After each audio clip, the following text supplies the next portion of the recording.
Hey everybody, so today's video is going to be how to make a double-decker hammock for your pet rats.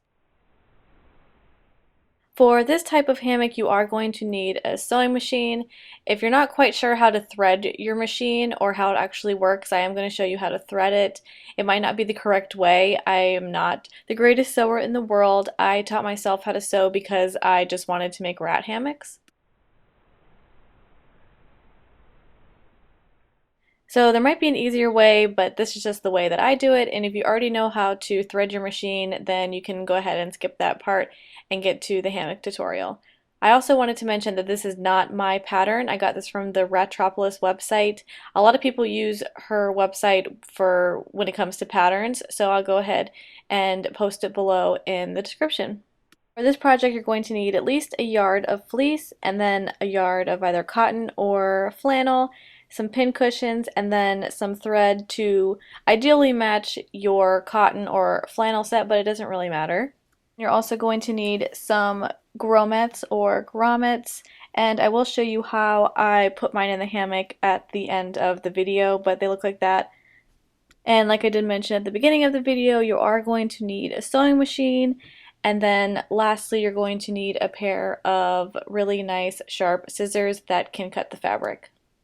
So before you thread your machine, you're going to need to fill your bobbin up with the same color thread that you're going to thread the machine with. And this is the bobbin here, and you just put the string through a little hole in the top, and then you're going to place it on here, and then make sure you clip it over to the white piece. All sewing machines are pretty much the same. And then you're just going to hold the string up and then push the pedal down. So as you're holding the pedal down, the thread will fill up on the bobbin and the machine will automatically stop when it's full.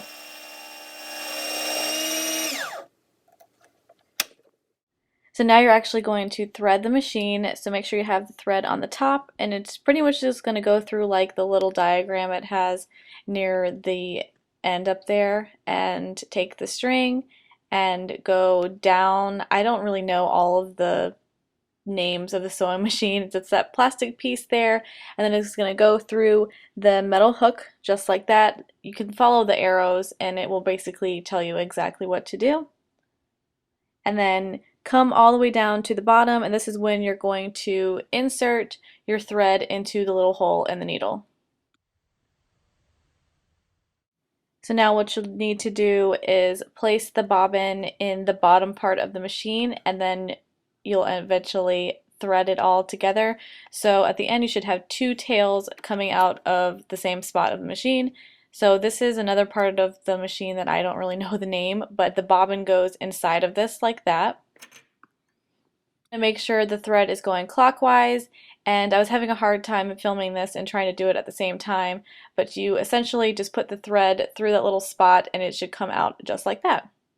I really hope I'm explaining this okay. I'm sure there are a lot of tutorials on YouTube that you could find, since I'm probably not explaining it very well. Then you're going to insert that other metal piece with the bobbin inside the bottom of the sewing machine, and then you're going to crank the knob that's on the right of the sewing machine towards you, and essentially the needle will go up and down and pull the thread that's in the needle down into that section that you see there with the other piece of thread, and then it's going to pull up the second piece that's in the bobbin right there. So if you pull on it, you can see it just created a loop over the thread that was inside of the needle.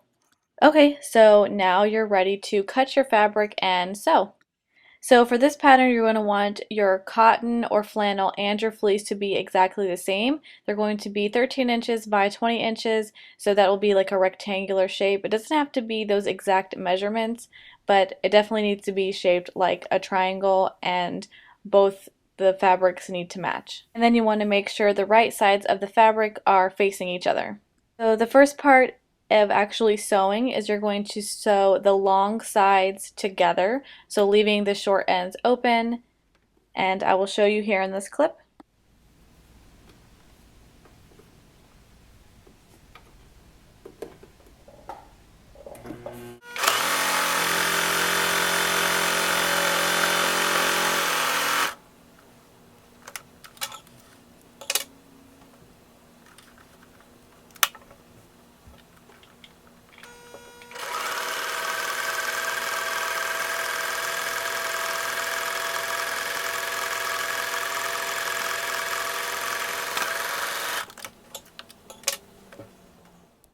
So after you're done sewing, then you're going to go ahead and tie up the loose ends and clip them off.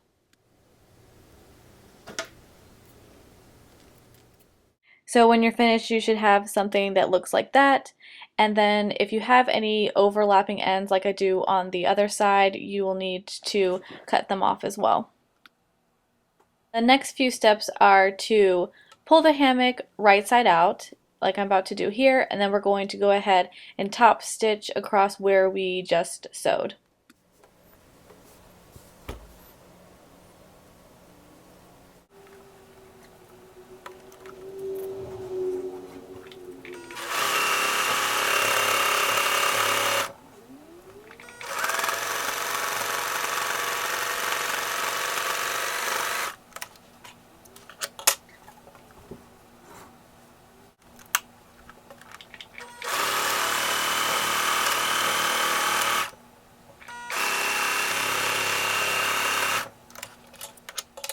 So after you're done top stitching on both sides, then you're just going to tie off and cut the ends like we did when it was inside out. The next part is when it gets a little tricky, so you want to fold the hammock in half, make sure the cotton sides are facing each other and then the fleece is on the outside, and you want to bring both of the raw edges together, the sides that have not been sewn. And then you're going to pin along the raw side like I'm doing here.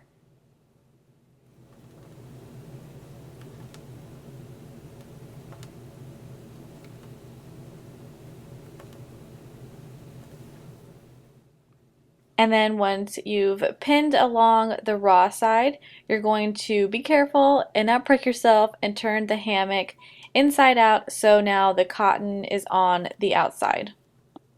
And then you're going to want to flatten the hammock on that fake seam that we just made with the pins.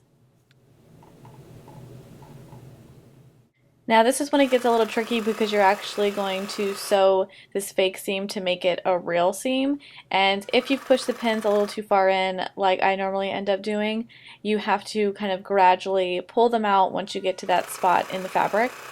I've tried not pinning a fake seam when it comes to this hammock, but it never seems to turn out quite right, so I'm going to continue to pin until I find a better way.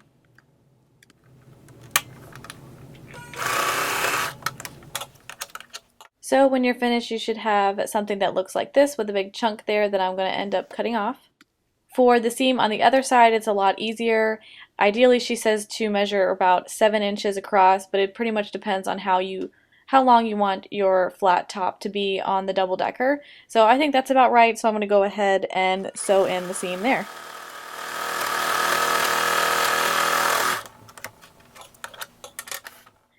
So once you're done with that, go ahead and put it inside out again, and then we're going to go ahead and cut that extra seam off.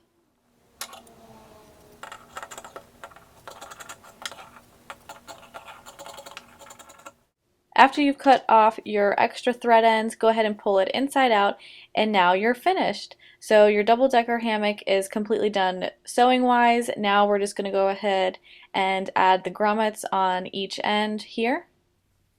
Now this is the annoying part. I'm sure there's a tool out there that actually does this for you, but all I have are the scissors, so I'm going to go ahead and cut a hole in both sets of fabric on all 4 ends.